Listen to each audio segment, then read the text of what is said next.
Hello guys, share ko lang sa inyo yung mga variety ng mga halaman ko dati. Mga halaman na may variegation. Ayan, marang na may variegation. Yan naman, puno ng kape yan, variegated. Diba ang ganda?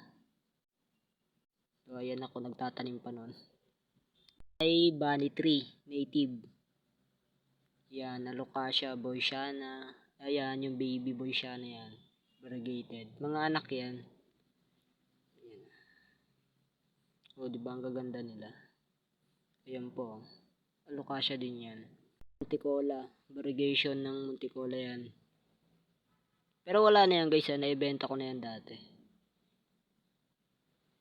Ang gaganda no? Yan. Yan yung mga pinagputulan dati. Naipatubo ko na. Tapos ayan. Limit ko anong pangalan nito eh. Pero variegation din siya. Ayan. Alocasia ulit. Ayan naman Nara. Variegation.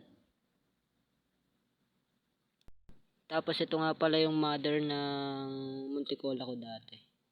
Yan, ang ganda ng variegation niya, no? So yan lang guys, thank you.